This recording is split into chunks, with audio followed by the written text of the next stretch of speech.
जय माता रानी।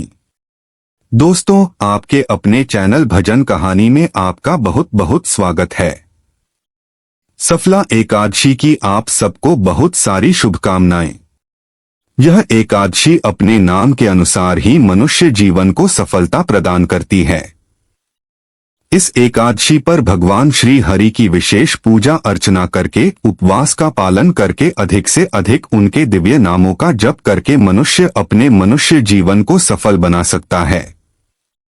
यह एकादशी पौष मास में आती है और इसीलिए भी हमारे आध्यात्मिक साधना के लिए यह अत्यंत महत्वपूर्ण एकादशी है। तो चलिए इसी एकादशी के उपलक्ष्य में भगवान श्री विष्णु की एक पौराणिक कथा का श्रवण करते हैं। आइए आज की सफला एकादशी व्रत कथा आरंभ करते हैं। सर्वशक्तिमान भगवान विष्णु ने जिस समय बलि महाराज को बांधा था, उस समय अपने 3 पगों से चराचर प्राणियों के साथ तीनों लोकों को उन्होंने नाप लिया था। भगवान के उन 3 पगों में से पहला पग हाटकेश्वर क्षेत्र में पड़ा था, दूसरा पग उन्होंने महरलोक में रखा था और फिर भगवान चक्रपाणि ने तीसरा पग रखने का प्रयास किया। तब उनके अंगुष्ठ के अग्रभाग से ब्रह्मांड फूट गया था और अत्यंत लघुता को प्राप्त हो गया था। फूटे हुए ब्रह्मांड के उस छिद्र से निकला हुआ वह जल भगवान के अंगुष्ठ अग्र से होता हुआ क्रमशः पृथ्वी तल पर आया।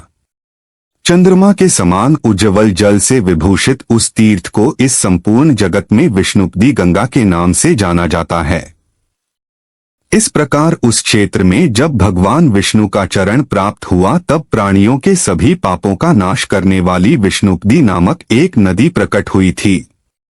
जो भी मनुष्य श्रद्धा पूर्वक उस नदी में स्नान करके भगवान विष्णु के चरण का स्पर्श करता है, वह परम पद को प्राप्त कर लेता है। पूर्व काल की बात है।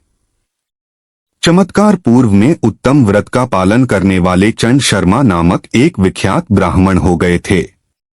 वे स्वरूप और उदारता आदि गुणों से संपन्न थे, लेकिन वे जब युवावस्था में पहुंचे तब किसी वेश्या में उनका मन आसक्त हो गया। अब एक समय आधी रात में वे प्यास से व्याकुल होकर उठे और उन्होंने उस वेश्या से कहा, है प्रिय, मैं पानी पीना चाहता हूँ, मुझे जल दो। तब उस वेश्या ने पानी के भ्रम से उन निद्राकुल ब्राह्मण को मदिरा से भरा हुआ पुरवा लाकर दे दिया।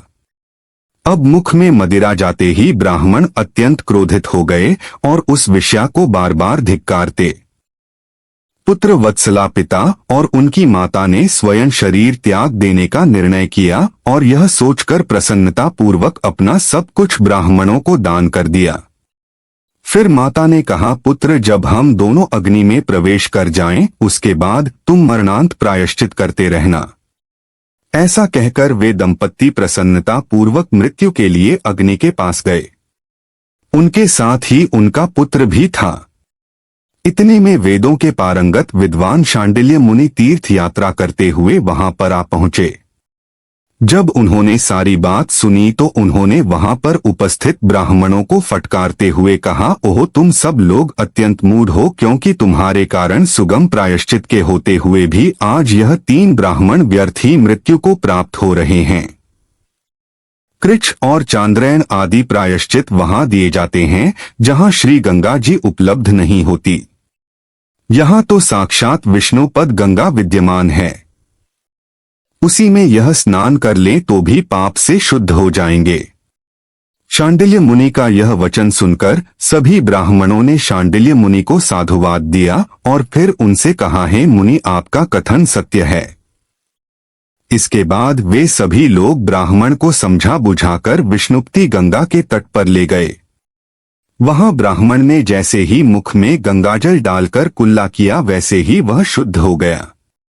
फिर जब वे उस शोभायमान जल में स्नान करने लगे तो उस समय स्पष्ट स्वर में आकाशवाणी हुई।